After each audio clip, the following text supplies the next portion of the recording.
What up, guys? It's Markin. I got some BF4 footage for you here, some rush attack gameplay. I get a little bit of action in the assault class and the recon class, which I never play. So you'll see that at that part of the vid we'll revisit. But today's vid, I want to know from you guys how the next-gen consoles are treating you. Now, I do not have either the PS4 or the Xbox One. I will be getting both in the near future, and by near I mean, within a year or so, probably springtime, maybe earlier than that next year.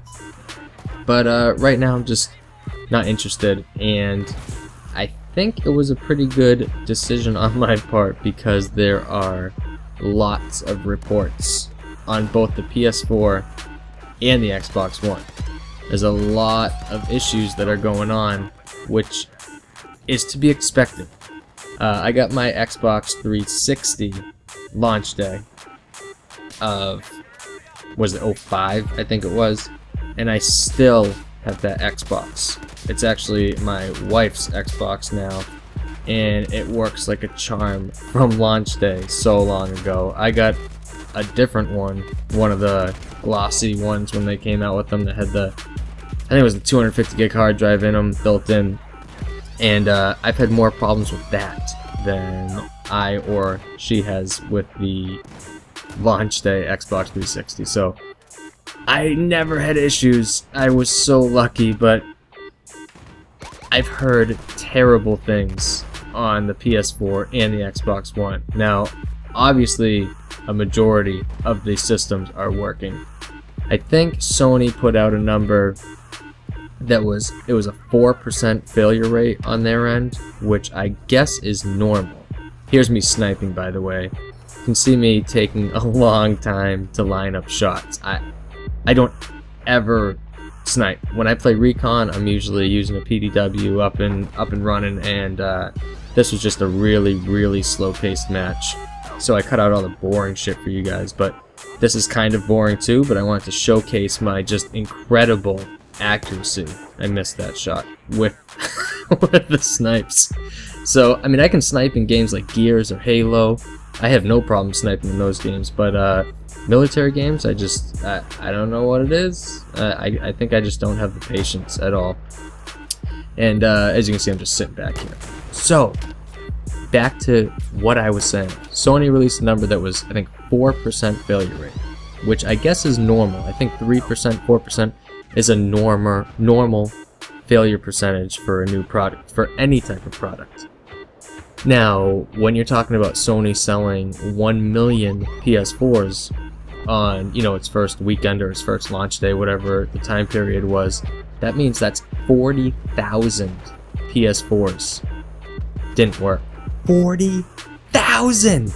And Xbox One had a similar number as well.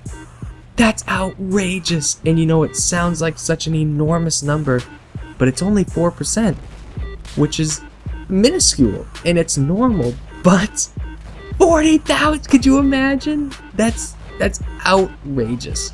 Like 40,000 people waited in line or pre-ordered. I would say most of them waited in a line for hours and got home and their shit doesn't work and they can't get another one.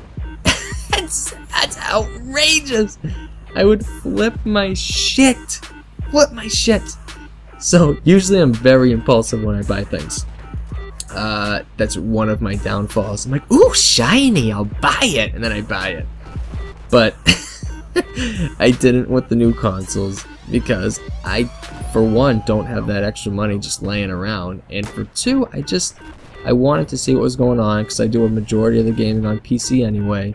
So, but I will pick both the consoles up. But I want to know from you guys, what are your experiences so far? Are you one of the fucking unlucky people that got stuck with a shitted PS4 or a shitted Xbox One?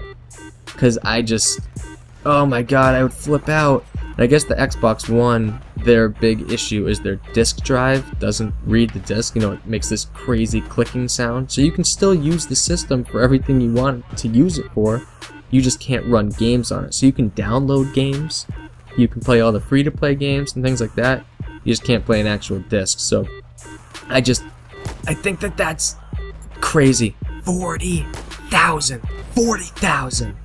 So guys, what are your experiences so far with the consoles? How are you liking them? How are the graphics, gameplay, etc.? Thank you for watching, guys, and stay active.